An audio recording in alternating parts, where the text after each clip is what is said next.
Chồng tôi qua đời, nhưng sau khi chết, ông ta không cho tôi dự đám tang và để lại toàn bộ tài sản cho Bạch Nguyệt Quang. Chỉ để lại cho tôi một câu, năm đó lấy giấy báo nhập học của cô. Tôi đã trả hết trong 40 năm qua. Tôi không nợ cô nữa. Tôi quậy tung đám tang, tố cáo sự bất công 40 năm qua, nhưng con cái ghét bỏ. Ba với Lưu là trời sinh một đôi, là mẹ xen vào phá họ. Mẹ còn làm loạn, đừng trách chúng con bỏ mẹ. Cho mẹ tự sinh tự diệt, tôi tức điên. Lại mở mắt trở về năm thứ 3 đi nông thôn. Tô Tiểu Lạc, chúng ta sắp cưới, em còn gây chuyện gì nữa? Lời trách móc quen thuộc vang lên, khiến tôi tỉnh táo ngay lập tức. Tôi quay lại 40 năm trước. Chưa kết hôn với Trương Ngọc Lâm, chưa bị anh ta lấy trộm giấy báo nhập học, mọi thứ vẫn còn kịp. Trương Ngọc Lâm vẫn nói liên miên, chỉ là bát canh, em thiếu bát canh này sẽ chết à? Đã nói xem Như Yên là em gái. Sao nghĩ bẩn về chúng tôi? Còn gây nữa, tôi thấy không cần cưới. Tôi nén sự phấn khích, lạnh lùng nói, vậy khỏi cưới. Câu nói ngắn gọn, khiến Trương Ngọc Lâm ngẩn người. Tô Tiểu Lạc, em nói gì? Tôi nói khỏi cưới. Tôi giật bát canh trong tay Trương Ngọc Lâm, nén sát ý trong lòng, lấy canh của vị hôn thê cho người khác. Tôi không thèm gả. Trương Ngọc Lâm nắm lấy tôi. Tô Tiểu Lạc, ý em là gì? Không gả cho tôi. Em định gả cho ai? Em ngu vậy. Nghĩ được như Như Yên, được viện nghiên cứu nhận sao? Tôi khuyên em tự biết mình. Nếu không lúc đó năn nỉ tôi cưới, tôi cũng không lấy. Tôi tát mạnh Trương Ngọc Lâm, nhìn chằm chằm anh ta nói, Trương Ngọc Lâm, tôi nói cho anh biết, Tô Tiểu Lạc, tôi không thèm loại đàn ông lằng nhằng với người khác như anh. Không đợi Trương Ngọc Lâm phản ứng, tôi ôm bát canh bước đi nhanh chóng. Kiếp trước ông nội để trả ơn chiến hữu, bắt tôi lấy cháu trai chiến hữu, Trương Ngọc Lâm. Ba mẹ không đồng ý, ông nội giấu tôi đi vùng quê và để lại di nguyện lúc lâm chung, trừ khi tôi tự về thành phố. Nếu không phải lấy Trương Ngọc Lâm, tôi không muốn ba mẹ trái di nguyện ông nội, bị mang tiếng bất hiếu. Đúng lúc tôi học trồng lúa nước, nên ở làng vài năm. Cuối cùng năm viện nghiên cứu tuyển dụng, tôi tự tin gửi tài liệu nghiên cứu đến viện, nhưng không nhận được giấy báo nhập học. Tôi bị đả kích lớn, mơ màng gả cho Trương Ngọc Lâm. Lẽ ra tôi về thành phố, hiếu thảo với ba mẹ, có sự nghiệp và cuộc sống mới. Nhưng anh ta hủy hoại đời tôi. 40 năm tôi làm lụng vất vả, bị bệnh nặng, anh ta lại nói tôi được hưởng phúc. Nghĩ đến những điều này, tôi hận không thể nghiền nát từng khúc xương của Trương Ngọc Lâm. Tôi vội vàng đến trạm bưu điện làng, hỏi có nhận được giấy báo của viện nghiên cứu không. Chú Vương phe phẩy quạt, phẩy tay nói sao từng người hỏi tôi. Thư viện nghiên cứu, chuyện vui lớn như vậy, nếu đến, tôi tự nhiên sẽ báo. Chờ đi. Từng người một, tôi nhận ra có gì đó không đúng, hỏi tiếp. Chú Vương nói từng người hỏi. Còn ai hỏi? Chú Vương nhìn tôi kỳ lạ. Đùa tôi. Còn ai nữa? Là thằng nhóc nhà họ Trương với Lưu Chi Tình. Lưu Chi Tình chẳng phải thi cùng em sao? Thằng nhóc họ Trương nhớ thương em, nói em về thành phố sẽ cố gắng theo. Nếu em không về được, sẽ kết hôn ngay. Cho em số phận. Lưu Chi Tình, nhìn xem, quan tâm em thế. Thằng nhóc tốt vậy mà. Tôi vô thức nắm chặt tay.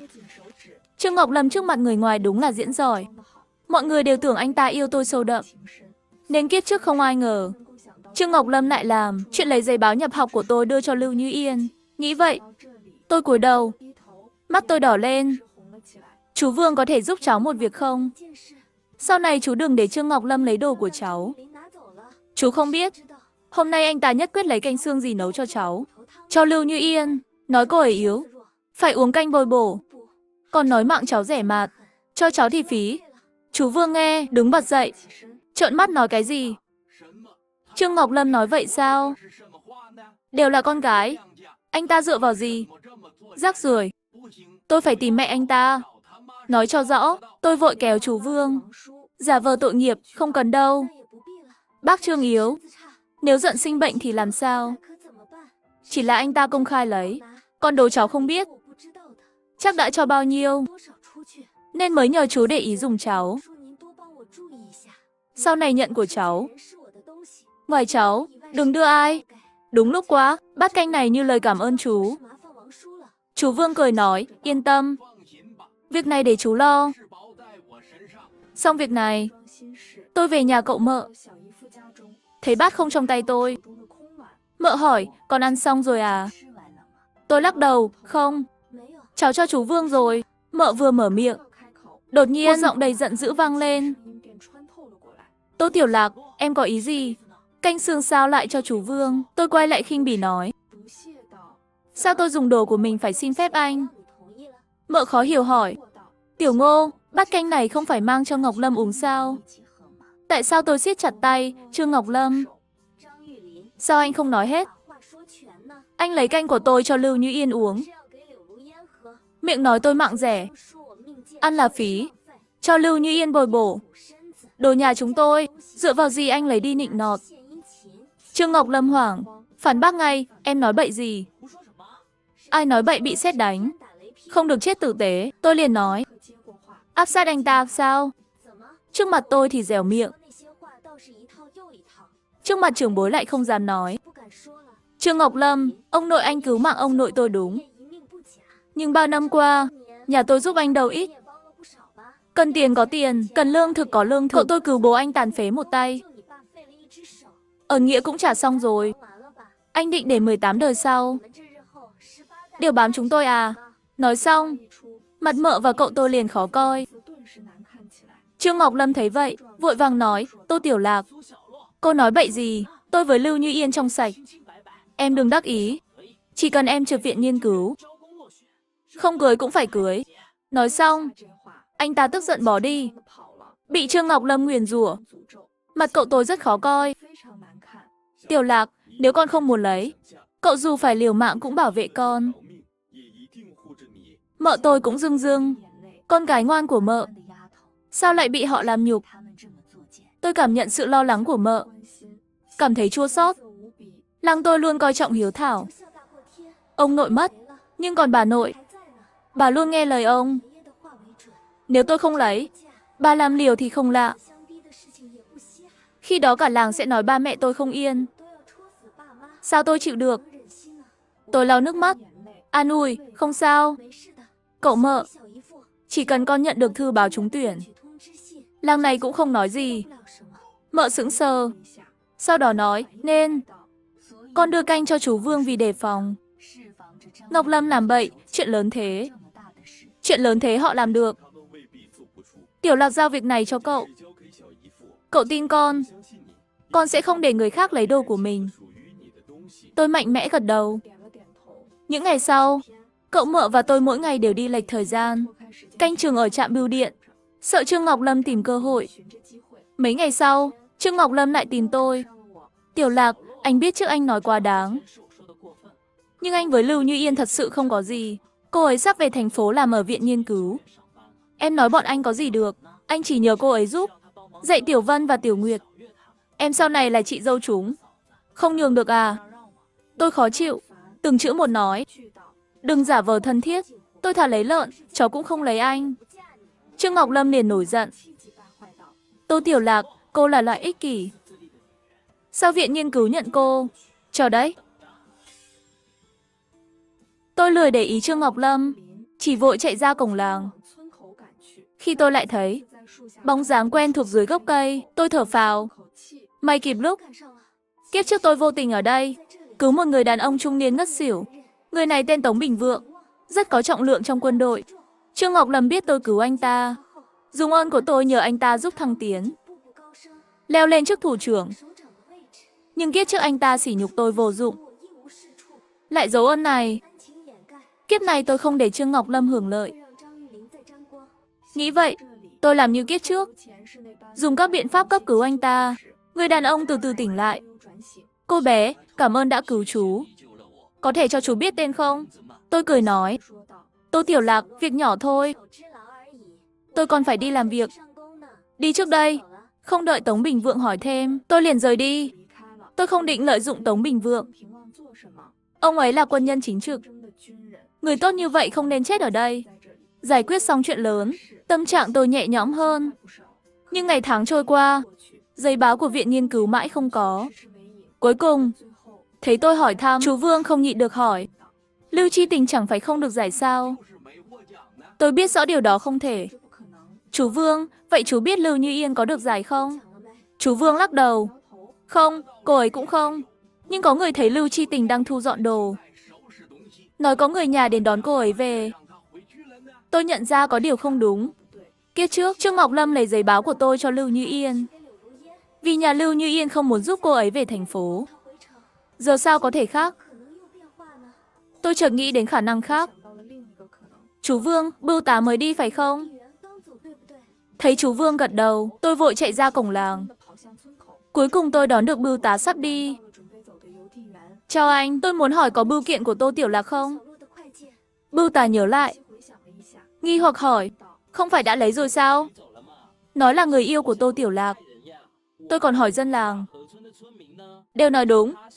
Tức giận trào lên. Khoảnh khắc đó, tôi như nghẹt thở. Kiếp trước, ép tôi chạy đến nhà họ Trương.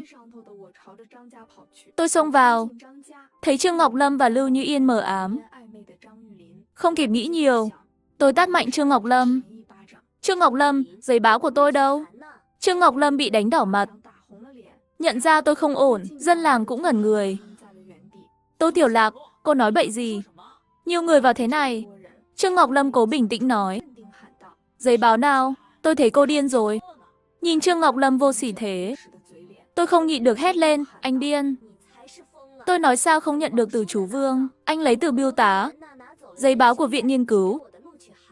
Bảo dân làng nói anh là người yêu tôi. Tôi khinh, chưa cưới mà bảo người yêu. Anh không biết xấu hổ à? Nói xong, dân làng liền nói. Nhắc mới nhớ, Trương Ngọc Lâm lấy một bưu kiện của Tô Tiểu Lạc từ bưu tá.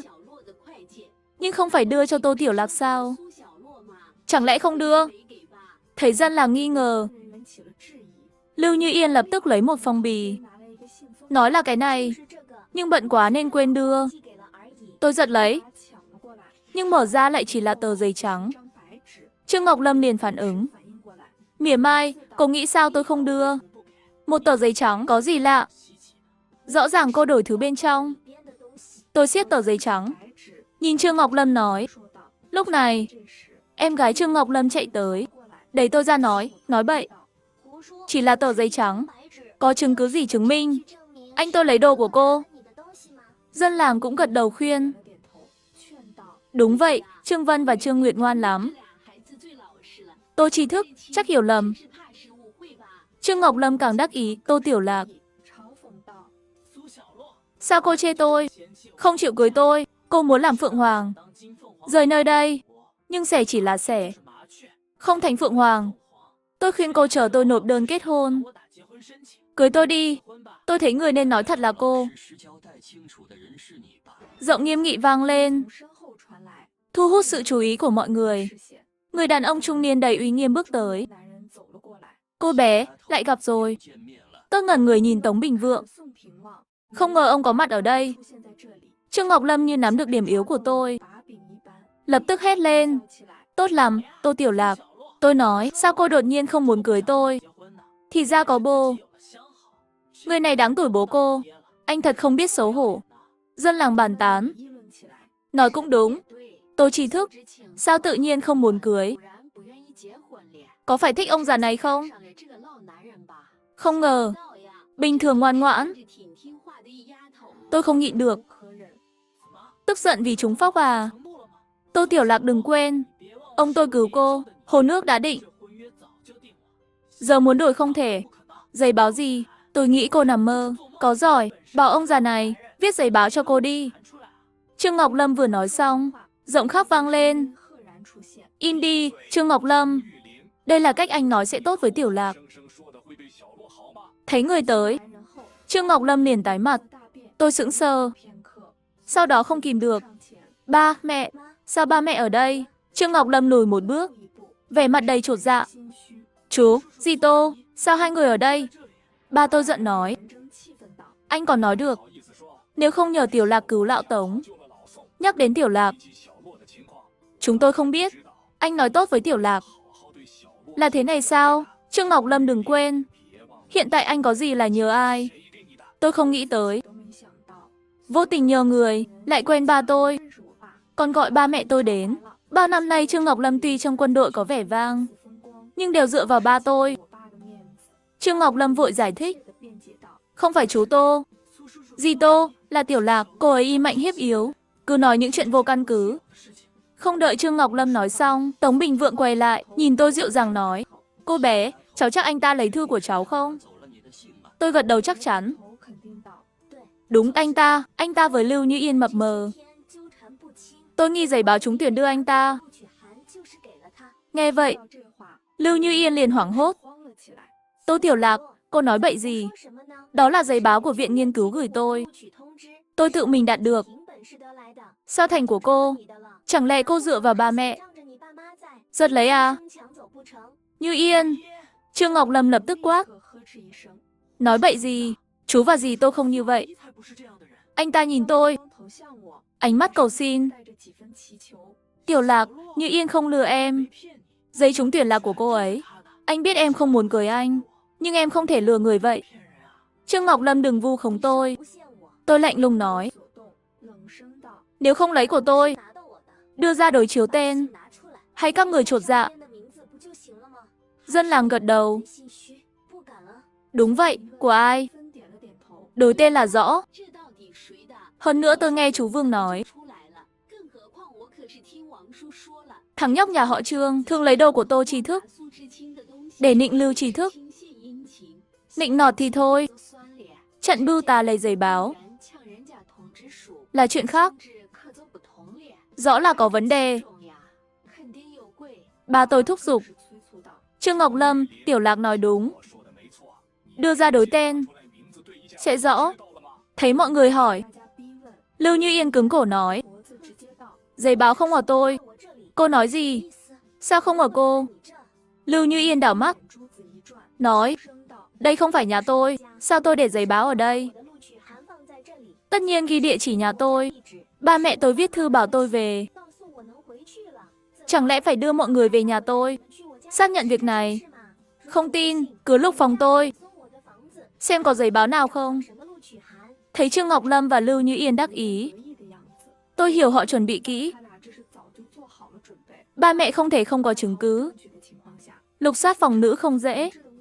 Dù lục soát, chắc giấu kỹ rồi. Cục diện bế tắc. Tống Bình Vượng lâu chưa nói mặt đánh lại. Lưu Như Yên, cô nghĩ vậy là được rồi.